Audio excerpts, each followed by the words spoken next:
That's how much I'm vibing to this thing. Hey there, everybody. It's Rev Kev here. I pray you're having an amazing day today. Here with my son, Cameron. Woohoo! You're an excited guy. Yes, I am. So why are you excited, Cameron? Because we have a brand new album by Kanye West that released a couple days ago, who I'm a massive fan of. Apart from like Spotify stuff that you've downloaded, because you've been buying a lot of vinyls. Sure, yeah. Right? Do you have any Kanye West vinyls? Yeah. Yeah? How many? 4, probably. 4 vinyls. Probably Okay. 4 vinyls. So you've been waiting for this album for a long time. Yes, I have. And besides all, anything politics surrounding his name, just the music itself is absolutely brilliant. And I've fallen in love with the music, and I was super excited to find out about this. Already listened to it about 4-5 times already. Okay. You've heard it once? I've heard it a couple of times now. So we went to the IMAX movie the other day, and I thought it was really well done. I really liked the cinematography of it, and kind of did a couple of videos, one of just a trailer reaction, and then kind of initial thoughts of the IMAX movie. Mm-hmm. And really appreciate all the people who've been commenting. Got over 1,000 views on those 2 videos, and like 10 new subscribers, and a whole bunch of comments saying, we got to talk about the album. Absolutely. So I figured we'd get the old guy and the young guy. Pastor reacts to Jesus is King. Exactly. I kind of like the title. It kind of works for me. Kind of does, yeah. Yeah, so kind of going through some of the songs, and you're going to have to, I don't remember exactly which ones were which. Absolutely. Because, again, it's not necessarily my genre of music, but I liked it. Absolutely. I really, really enjoyed it. Probably out of all of them, the one that I think lyrically that I enjoyed the most was actually the one where he's talking about his coming to faith and how would people perceive that. Sure. Especially among church people, among Christians. You're talking about the song was Hands On. From the Christians, they'd be the first one to judge me. I hate that. Make it seem like nobody loved me.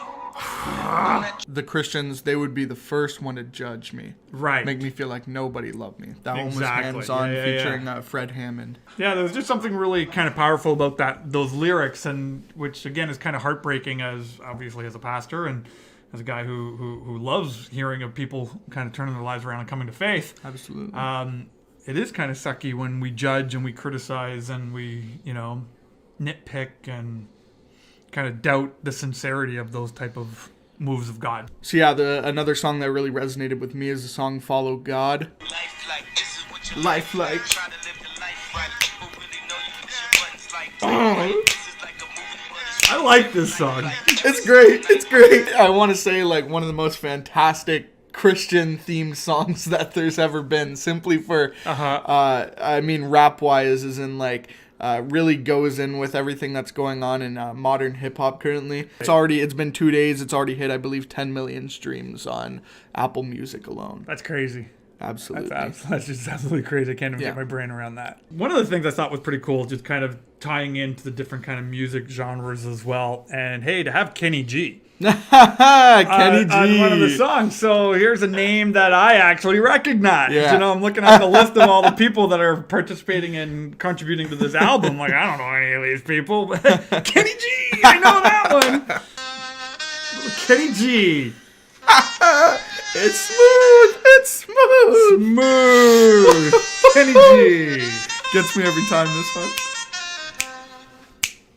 And it just had that smooth jazz, kind of went into a clarinet kind of sound to it. It's it's a saxophone, but it's not even the alto. It's a soprano saxophone. Okay. That's what they called it. It's like a clarinet saxophone. Right. Okay. Crazy to hear Kenny G on that thing. And the only reason I know Kenny G is because I remember him being made fun of on an episode of SpongeBob. Oh there was Squidward was like Kelpie G. That's right. Yes. Yeah. That's how I made the connection. But yeah, exactly.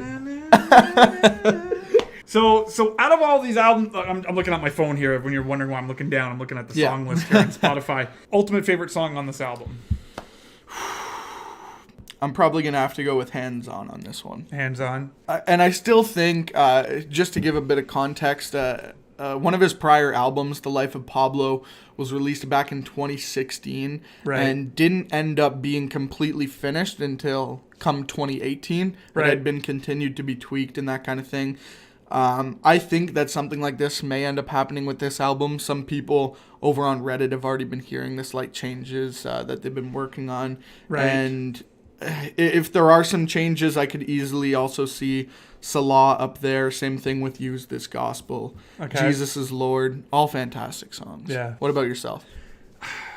Again, I don't remember which ones were which. I listened to it a few times. You can sing a little bit to kind of refresh your memory. Is it Everything We Need? We got everything we need. Hoo, hoo, hoo. You feel it every time it comes in. It's good.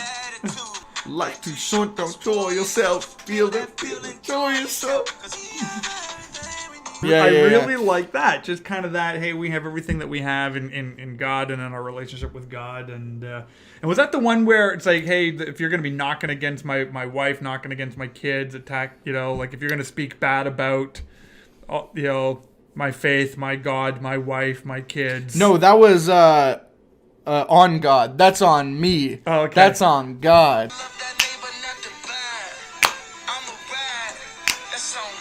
On God. Yeah. So I like that one too. Yeah, I just thought that was a really cool message. Absolutely. Of, hey, like, don't be knocking on our faith. And Crazy family, beat, that but, one. Pierre Bourne did a great job on the production on that song. So you must be absolutely thrilled with this. I know you've been waiting. It seems like every night you've been like waiting for this to drop. So I've been up till midnight so many nights that it's been pretty ridiculous. Yeah. But I'm quite satisfied with it. Just like every new kind of Kanye album that I hear, it takes me a good few months before I become fully on the exact same page with it. It often takes some time just because it is a lot of new sounds and new concepts and new ideas. Sure. But I'm absolutely positive that this will be one of my favorites come a couple months from now. That's very cool. Just needs a bit of time. Yourself, how'd you think of it? Overall? I liked it. Like it's not normally my style of music. I'm probably trapped in the '80s and listen mostly to like '80s music stations. Little Bryan Adams and Bruce Springsteen type of guy.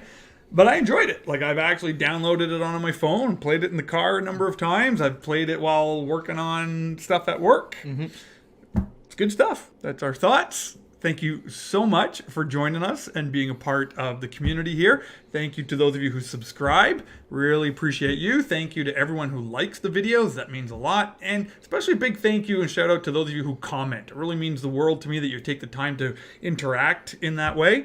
I try to answer as many of them as I can. So I just really enjoy, that way to dialogue back and forth. So I'd love to know your thoughts about Jesus is King by Kanye West in the comment section below. Down below. And thank you so much for joining us in this video. God bless you. Have an amazing day. Thank you, Cameron. Thank you, Kanye. Thank you, Jesus, for one. Thank you, Jesus. Thank you, Jesus, first, and thank you, Kanye, number two. Yeah. All right, so we will talk to you in the next video, everyone. God bless. God bless.